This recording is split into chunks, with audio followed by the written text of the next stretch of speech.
जय श्री हरि, जय श्री विष्णु। मनुष्य वही बोता है जो उसने भीतर बोया होता है। प्रकृति 3 रंगों की चुनरी है और हम सब उसी के रंग में रंगे हुए हैं। लेकिन सवाल उठता है, क्यों कोई हमेशा दुखी होता है तो कोई सहज ही शांत दिखता है? क्या भगवान पक्षपात करते हैं? आज के अध्याय में खुलता है इस प्रश्न का रहस्य कि कैसे सतोगुण, रजोगुण और तमोगुण हमारी तकदीर, कर्म और जीवन की दिशा तय करते हैं। पर उससे पहले सुनिए एक ऐसे भक्ति की कहानी जिसने इन तीनों गुणों से ऊपर उठकर भगवान तक पहुंचने का रास्ता खोज लिया। कहते हैं, एक गांव में रहता था गोपाल दास नामक एक किसान। सादा जीवन, सीधी बात, पर मन में एक ही प्रश्न, हे प्रभु, सब मुझसे दूर क्यों हैं? क्यों मैं दुखों से घिरा रहता हूँ, जबकि मैंने किसी का बुरा नहीं किया।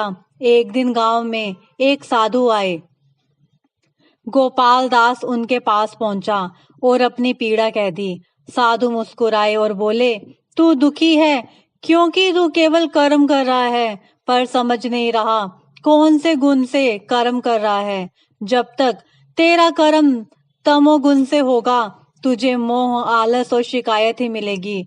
रजोगुण देगा अहंकार और अस्थिरता, पर सतोगुण से किया गया कर्म तुझे ईश्वर से जोड़ देगा। गोपाल दास ने उसी दिन से जीवन बदल डाला। सुबह ब्रह्म मुहूर्त में उठता, संकल्प करता, आज मेरा हर कार्य शांति, सेवा और सच्चाई से होगा। धीरे धीरे उसका मन निर्मल हुआ, परिवार में प्रेम आया और एक दिन वही लोग जो उससे दूर भागते थे अब उसे गांव का संत कहकर बुलाने लगे। इस अध्याय में व्यास जी पूछते हैं, अगर सभी जीव परमेश्वर की संतान है तो कोई पापी और कोई पुण्य आत्मा क्यों है? शंखमणि उत्तर देते हैं, हर जीव के अंदर 3 गुण होते हैं, सतोगुण, रजोगुण और तमोगुण। यही हमारे कर्मों की दिशा तय करते हैं और यही तय करते हैं कि हम सुख भोगेंगे या दुख। तो सतोगुण में स्थित होता है वह धर्म, दया और संयम से युक्त होता है। रजोगुण जीव इच्छाओं में उलझा रहता है और तमोगुणी मोह और आलस्य में डूबा हुआ होता है। परमेश्वर सबको एक समान देखते हैं, पर हर जीव को अपने कर्मों का फल स्वयं भोगना पड़ता है। आइए अब सुनते हैं वैशाख मास महात्म का 20वां अध्याय।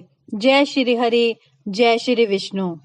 व्याध बोला, हे ब्राह्मण, परमेश्वर ने करोड़ों जीव क्यों रचे हैं? इनके भिन्न भिन्न कर्म और अनेक सनातन मार्ग क्यों हैं? तथा इन सबका स्वभाव एक जैसा क्यों नहीं है? यह जानने की मेरी इच्छा है, आप बताइए। यह सुन शंख मुनि कहने लगे, सतोगुनी, रजोगुनी और तमोगुनी ये 3 प्रकार के जीव होते हैं। इनमें रजोगुनी रजोगुण कर्म करते हैं। इनकी बुद्धि पाप पुण्य मिश्रित होती है। ये किसी कामना के निमित्त ही देवता को समर्पित होते हैं। अतः ये पाप और पुण्य दोनों करते हैं। फलत स्वर्ग और नरक दोनों को भोग कर संसार में बार बार जन्म लेते हैं। तमोगुनी तमोगुण के कर्म करते हैं। वे निष्ठुर तथा निर्दय देवताओं का पूजन करते हैं और सबसे द्वेष रखने के कारण बहुत दुखी रहते हैं। यह राक्षसों से लेकर पिशाच तक की तामसी गति को पाते हैं। सतोगुनी सतोगुण के कर्म करते हैं। ये धर्मशील, दयावान, श्रद्धावान, पराई निंदा न करने वाले तथा कामना रहित होते हैं, जिसके कारण ऊर्ध्व लोक को जाते हैं। कभी कभी इन गुणों में विषमता भी हो जाती है, जिसके कारण ऊंच नीच कर्म करने से प्राणी सुख दुख आदि पाते हैं। प्रकृति का वह कभी नाश नहीं होता, अपने अपने गुणों के कारण ही कर्मों के फल भोगने पड़ते हैं। पूर्ण काम विष्णु भगवान जीवों में कोई विषमता नहीं है। वे उत्पत्ति, पालन और संहार ये तीनों कार्य समान भाव से करते हैं। यह सुनकर व्याध ने कहा, हे मुने, पूर्ण भोग वाले मनुष्यों की मुक्ति सृष्टि काल, अंत काल अथवा स्थिति काल में कब होती है और इनके काल की मर्यादा कितनी है? तब शंख बोले, मनुष्य के 4 सहस्त्र युगों के बराबर ब्रह्मा जी एक दिन और इतनी ही बड़ी एक रात्रि होती है। दोनों को मिलाकर ब्रह्मा का एक दिन होता है। ऐसे 15 दिन का एक पक्ष, 2 पक्ष का एक मास, 2 मास की एक ऋतु, 3 ऋतुओं का एक अयन तथा 2 अयनों का एक वर्ष होता है। इसी प्रकार ब्रह्मा जी के 100 वर्ष व्यतीत होने पर एक ब्रह्म कल्प पूरा होता है। वही प्रलय का समय है, ऐसा देवताओं का मत है। प्रलय 3 प्रकार की होती है। एक मानव प्रलय, सब मनुष्यों का अंत होता है। दूसरी दैनंदिन प्रलय, जो ब्रह्मा जी के दिन की समाप्ति के समय होती है। तीसरी ब्रह्म प्रलय, जो ब्रह्मा जी के लय के समय होती है। इसी तरह 14 मनवंतरों की प्रलय होने पर एक दैनंदिन प्रलय होती है। इन प्रलयों की उतनी ही अवधि पर्यंत स्थिति रहती है। मनवंतर प्रलय में भूर भुवस्सव इन तीनों लोकों का लय होकर चेतन जीवों का ही नाश होता है, स्वरूप का नहीं। केवल उन लोकों में पूर्ववत जल पलावन हो जाता है। अंत में चेतन जीवों की पुनः उत्पत्ति होती है।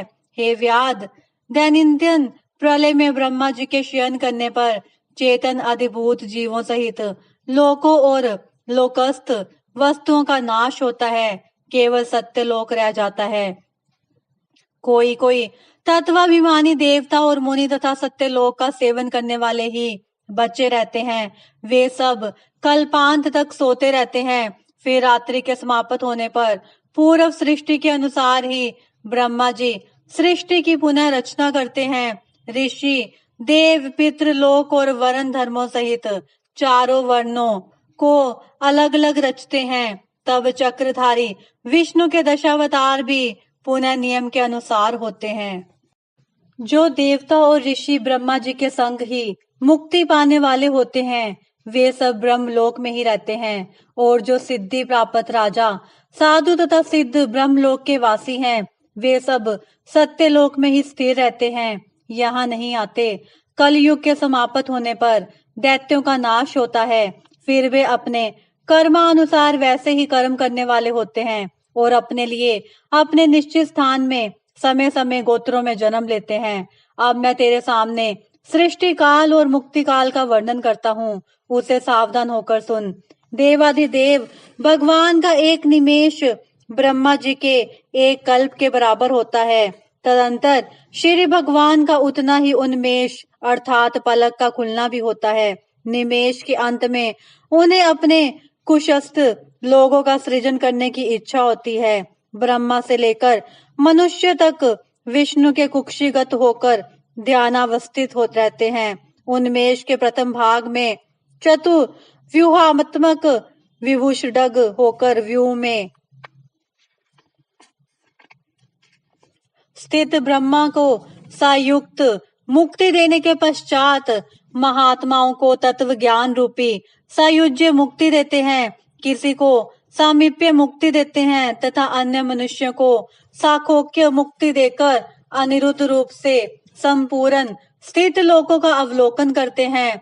प्रद्युमन से सृष्टि के रचने का विचार करके माया, जया, कृति और शांति आदि शक्ति से युक्त महाविष्णु भगवान भिन्न कर्म और आश्रय वाले लोक की रचना करते हुए स्वयं पूर्व काल में नेत्र खोलते हैं और अंत में फिर योग माया का आश्रय लेते हैं। व्युत्थ संकर्षण से चराचर का नाश करते हैं। यह सब उस महात्मा का अवर्णनीय कार्य है। यह कार्य ब्रह्मादिक देवता और योगियों के द्वारा भी अकथनीय है। यह सुन व्याध ने पूछा, हे महाराज, भागवत धर्म कौन से हैं और किन धर्मों से विष्णु भगवान प्रसन्न होते हैं? व्याध के ऐसा कहने पर शंख बोले, जिनका चित्त सदा विष्णु भगवान के चरणों में तथा हरि समरन में रत रहता है, जो लोग ममताहीन रहते हैं, जो सदाचारी हैं और परोपकार करते हैं, जिनको शास्त्र, गुरु, साधु और शुभ कर्म में विश्वास है और जो सदा विष्णु भक्त हैं, वही भागवत धर्म के पालक हैं। सब देशों में घूमने से, सब कर्मों को करने और धर्मों को सुनने पर भी चित्त को विषयों में लगाए रखने वाले लोग कुछ भी नहीं कर सकते। कामना रहित होकर तथा श्रद्धा पूर्वक जो विष्णु संबंधी धर्म किए जाते हैं, वही भागवत धर्म है।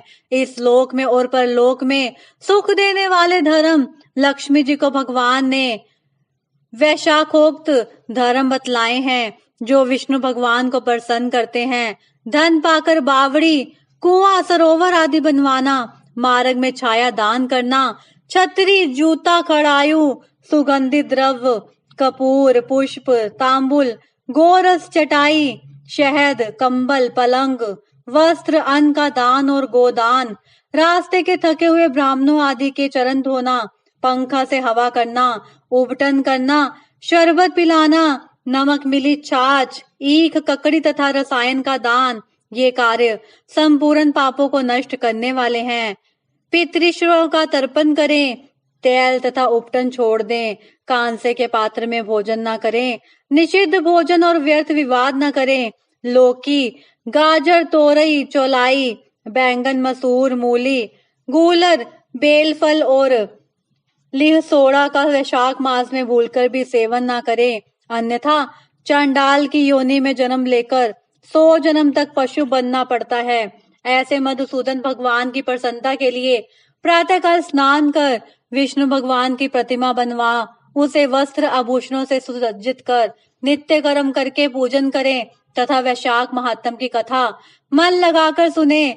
फिर ब्राह्मण को भोजन कराएं और वह प्रतिमा दक्षिणा सहित धर्मात्मा ब्राह्मण को अर्पण करें। वैशाख की द्वादशी को दही अथवा अन्न, जल का घड़ा, तांबुल, फल और दक्षिणा सहित ब्राह्मण को दे। धर्मराज को प्रसन्न करने के लिए दही और अन्न, तांबुल और दक्षिणा दान करे। पहले दही और अन्न में पितृ श्रव की तृप्ति के लिए अक्षत दे, फिर गुरु और विष्णु के लिए दे और यथाशक्ति गोदान कर वैकुंठ प्राप्ति के लिए निमित्त विष्णु भगवान से प्रार्थना करें। ऐसे करने वाला सब पापों से छूट अपने 100 कुलों का उद्धार कर सूर्य मंडल को भेद विष्णु के परम धाम को जाता है। जब श्रुतदेव जी वैशाख मास के धर्मों की कथा कह रहे थे, उसी समय वहां एक पंचशाखी वृक्ष पृथ्वी पर गिर पड़ा।